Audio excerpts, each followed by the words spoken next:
Hi, congrats! I'm so proud of you guys. You've completely finished writing a poem. I'm so proud of you. So a round of applause for yourselves. Writing poetry is not easy. Writing poetry is very hard, and writing poetry that is vulnerable is immensely harder. But I am so proud of you guys, and I'm so glad to see that you guys are doing this. Now it is time to work on the performance part of our poetry.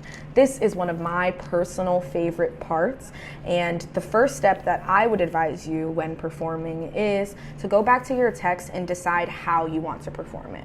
Something that makes poetry interesting when you're hearing it is the differences in the voice levels. Poetry is meant to have ebbs and flows. It's meant to move in ups and downs, similarly to a roller coaster. When you think about a public speaker, think about a speaker who's always talking like this. Someone who's super quiet and super low the entire time. It's super hard to hear, and it's not that interesting. And think about a speaker who talks like this, who's yelling at you all the time. They're pretty hard to hear too. So in poetry, it's really important to figure out when to use those lows, when to use those highs, and figure out how to use them as tools to guide the reader through the story of our poem. For example, when you have a poem that has a part of it that is very sad, it's heartbreaking, you're being super vulnerable, you're gonna want to make your voice sound as such. Think about what someone sad sounds like. Think about how someone sad moves, how they speak, how their voice may change. And then you may want to say that part of the poem like that. Say you have a different part of the poem where the person's angry. Now this is something that's vengeful, someone's that's wronged you. You may want to use a louder voice. You may want to have your pace grow. You start speaking faster and start thinking about how someone who is angry would sound. You're going to want to convey your emotions through sound to your audience, because something that we as spoken word poets have to realize is that we only have so much time to have people actually receive our words. They only have so much time to actually hear things, to actually process things, and it's very difficult for them to understand what we're trying to say when we deliver it to them on a flat level. So it's really important for us to go through the poem and figure out where we want to have our highs and our lows. So how do you figure that out? Well, something I like to do is do it by intensity. So for example, we can look back at my poem. My poem begins in a reflective state. This entire poem is kind of an internal dialogue. And when the first line of the poem is actually the line that gives context for the rest. So the first line, I am only as broken as the sores I am hiding, is a line that I would want to deliver super slowly. It's a line that I want to deliver slow enough to let the audience grasp it fully enough so that way they can hold on to that concrete as I take them through the journey as the rest of the poem. Additionally, you're also going to want to use your voice to emphasize your poetic devices. So I have alliteration. I say bedazzle my bruises, and wrapping words around every wound. So when I place that emphasis on those final words, bruises and wound, I'm able to convey emphasis on the fact that I got hurt and on the little poetic devices I put in there, which I definitely advise, because what's the point of writing all the poetic devices if no one hears them? You have to be the one to hit your marks, and the only one who knows your marks is you. So familiarizing yourself with your poem, and especially memorizing your poem, will make going through this process a lot easier. So the part of my poem where I begin asking questions over and over again, am I still broken? Am I still mourning? Am I still rotting? These questions that I ask over and over again are my personal peak, because this is where I begin building to a point in the poem that's higher than the rest. So on that part of the poem, I might want to be louder. I might want to be faster than the rest of the poem to build intensity. Yet when I use the word no, I convey a switch at the end.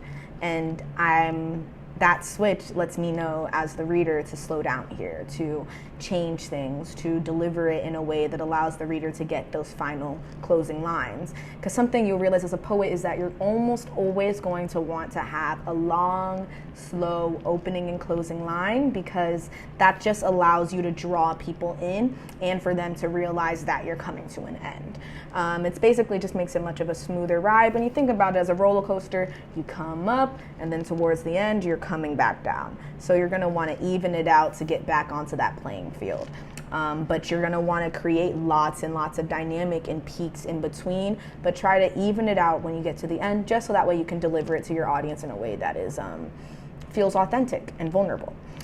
So knowing that about ebbs and flows, peaks and highs, and talking about that, perhaps now I'll try reading my poem again.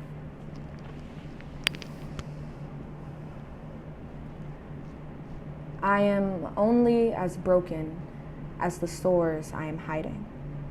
If I bedazzle my bruises, wrapping words around every wound, then am I still bleeding? Or simply illuminating a red hue? A sexy scent that could seduce you. Am I still broken if I love the craters the cracks leave behind? Am I still mourning if I adore the tear stains left on my eyes? Am I still rotting if I prefer the coffin to your sweet nothings? No. Then I am simply resting in peace. Now, that is purely with noise levels. And we already see how that can change the dynamic of a piece, how a piece begins to sound different, begins to take on different meanings as you change your voice with it. This isn't even considering how I may add emotions into this piece. Now, my poem specifically is a little somber, yet also sassy. There's some lines that are delivered with a little sass, a little bit of femininity. The sexy scent is so feminine. The idea of being broken and mourning still has all these down and pulled emotions to them. So when I want to convey my poem, I have to be able to realize that there are two different emotions that are trying to exist. There's this somber sadness, and then there's this confidence that's covering it up. And as a performer, in order for me to have the readers and the listeners understand that both of these are existing, I have to be the one to embody them both. So I have to look through the poem and figure out where that is. When I'm saying I'm only as broken as the sores I'm hiding, I'm hurting. I'm talking about my bruises, every wound. I know to emphasize that. But then when I move into talking about a sexy scent, talking about resting in peace, I know to be sassier. So keeping those things in mind, I can reread the poem.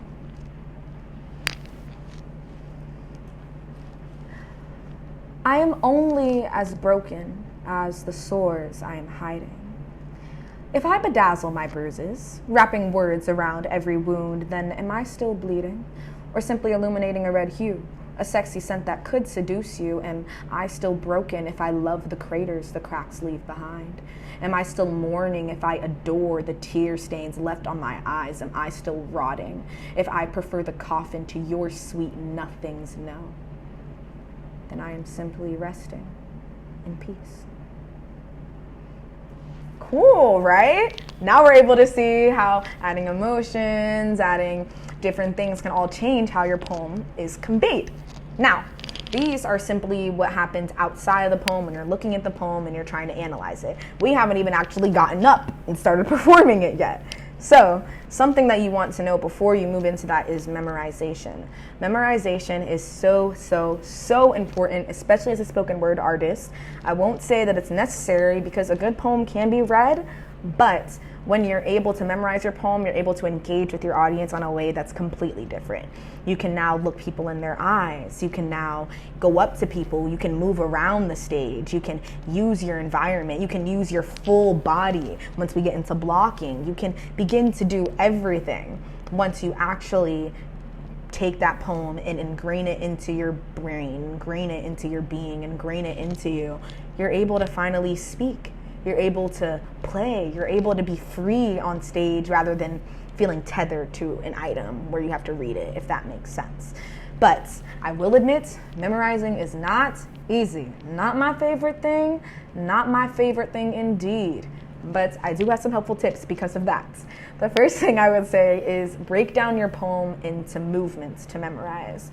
Now, when I break down my poem at the Am I Still Bleeding, I could cut it there and make this poem into two separate movements. And then I can memorize one part of it, get that down pat, get this part solid, and then you move on to the second part. This can be a lot easier because it makes your poem feel less overwhelming. You don't have all this information you're trying to take in at one time. You don't have all these things going on, and instead you're finally able to just be. And you can just be with your poetry. Something else I would advise is trying to write this down physically. When you write things down physically, perhaps using blue or black ink is actually what will scientifically help it stay in your brain better. When you write things down, it helps commit them to memory. These are things that just work in your psychology. And writing things down, especially when it comes to your poetry, can also help you with releasing a lot of the traumatic events you may be writing about. A lot of times, the act of actually taking a paper to pencil and putting something on the page does something for us psychologically. It allows us to feel more freed from our words, and it also allows us to feel more engaged with them. When we do it in a way to memorize, it can help us a lot. Especially, I know I've had poems that I've filled notebooks just writing the poem over and over again that committed it to memory. But not only that, once I did commit the poem to memory, I was able to access the poem and engage with the poem in a completely different way. Something else I would advise for memorizing is going over transitions of your lines. When you break it into movements, such as movement 1 and movement 2, you might find that those 2 lines that connect the movements seem to be the hardest to remember, because you get to the end of movement 1 and you're like, cool, what comes next? So something that can really help you is if you go over that transition, you may just want to repeat these 2 lines back to each other over and over again, so that way your memorizing will begin to flow. And every time you have a line that you can't quite remember what comes next, memorize that exact transition, so that way your brain begins to have that automatically as something that it jumps to when it reads that line. One other thing I would advise you is that if for whatever reason you do not memorize your poem, please do familiarize yourself with it. Be familiar enough with your poem to know where your emotions are. Be familiar enough with your poem to know where your peaks are, know where your lows are, know what parts of your poem should be harder and which parts should be softer. If you're not going to memorize your poem, then you need to be very, very familiar with your poem if you want to deliver a poem in the same way that someone who had memorized it has. Something I will say is that as you go into competitive poetry, and if you happen to move into the slam scene, memorizing your poetry does become kind of a base and what is expected. But when it comes to just writing poetry, memorizing is not at all required. Now, if, let's say, for some reason, somehow, you've memorized your poem, you've already got it down. Now, we can move on to the fun stuff. Once you have your poem memorized, you get to focus on your projection and your diction. Your projection, when you're speaking your poetry, means that you're going to be speaking using your stomach. Yes. So I'm going to stand up for you guys right here. When you're speaking with poetry, you're going to want to make sure that every breath you take is engaging your stomach. It's very easy to take breaths from our chest. We know how to do this, but it's different when you begin to breathe like this. When you begin to breathe from your diaphragm, you're able to project your voice much further. When you begin to breathe from your diaphragm, you're able to reach people all the way in the back of the room, to the back of the crowd, and your voice can be heard much clearer. So a way to practice that is practicing your breathing. You may want to just take the time to rest one hand on your stomach, one hand on your chest, and just practice your breathing. Feel what it's like to breathe with your chest, and feel what it's like to breathe with your diaphragm. Once you realize the difference, you'll be able to access it once you're speaking. Then you can begin to start practicing like this. You start doing your poetry and engaging your core while you're doing it. Doing that will give you enough breath support to finish a poem, because most poems range about 3 minutes long, and 3 minutes with no breath is not fun. But if you use your diaphragm, you're able to project for longer and keep going without getting vocal cracks in your voice. Because nobody likes reading a poem and then you start breaking and no one can even tell what you're saying because you sound like this, because you haven't actually warmed up your voice. Something else that can help you when you're doing your poetry is to work on your diction. Your diction is how well and precisely you are saying each of your words. They have to do with your pronunciation. Something that I would advise you with your diction is you're going to want, it sounds weird. I know it sounds weird, but you're going to trust me. You're going to take a pen. You're going to put it in your mouth, just like this, and you're going to say your poem with a pen in your mouth. I know it sounds crazy, but trust me. You say your poem with a pen in your mouth, And it teaches you how to engage all of your vocal muscles when you are speaking. It teaches you how to use your tongue in the range of motions it has in order to pronounce all of the words. Then, once you go back to using and speaking your poetry without something in your mouth, it becomes immensely easier. Now, let's say you have down your projection, you've got down your diction, you've got your emotions, you've got your pacing, you've got your memorizing. Well, there's only one thing left. The last, final piece of poetry, and my personal favorite piece, is blocking. Blocking is so fun. Blocking is what we like to call adding movements to poetry. It is reading your lines and figuring out how you can make them physical, how you can show them with your body, how you can represent all the things that you're experiencing physically. And so that way people are not only hearing your words, but they're also seeing it, making spoken words such an intricate and beautiful art form, because there's not many art forms where you are able to write, speak, and be performing and making all these movements with your body as well to create this cohesive art form. So when it comes to blocking, the best way for me to give you it is to add some examples to some of my favorite lines in the poem I've been showing you. So for example, I have the line, wrapping words around every wound. Now, the word wrapping seems super easy to add something like this to. And if I was to add this to it and I say, wrapping words around every wound, then am I still bleeding? That adds a lot more power and dynamic to it. When I begin to talk about that wrapping, people begin to see the circular nature of it. It makes all of your poetry begin to come alive. I have another line that says, am I still mourning if I adore the tear stains left on my eyes? I could begin to motion to my eyes, motion the tears running down my face, which I will say is a bit of cliche blocking, but always works. Am I still mourning if I adore the tear stains left on my eyes? Another line is, am I still broken if I love the craters the cracks leave behind? I could perhaps be more adventurous and go, am I still broken? Am I still broken? Which could be fun. Am I still broken if I love the craters the cracks left behind? When I begin to add things like this to your poetry, it makes it all so much more dynamic. Now, with that being said, let's see what this poem looks like if I add some blocking to it along with the emotions. I am only as broken as the sores I am hiding. If I bedazzle my bruises, wrapping words around every wound, then am I still bleeding? Or simply illuminating a red hue, a sexy scent that could seduce you? Am I still broken if I learn to love the craters the cracks leave behind? Am I still mourning if I adore the tear stains left on my eyes? Am I still rotting if I prefer the coffin to your sweet nothings? No. Then I am simply resting in peace. That was super fun. Now, something that I've definitely experienced is by adding all these emotions, I'm definitely able to see a lot more lied within this poem than I even knew. And a lot of times, I want to remind you that that is the point of poetry. The point of poetry isn't creating a cool poem. The point of poetry isn't trying to see how good you can be with your language. The point of poetry is getting vulnerable. And the point of poetry is looking at your vulnerability and pushing it further. And honestly, as I've gone through this poem with you guys collaboratively, I've been able to realize things about myself. I didn't realize that I was using confidence to hide sadness. And I didn't even realize all these things until I read my poem.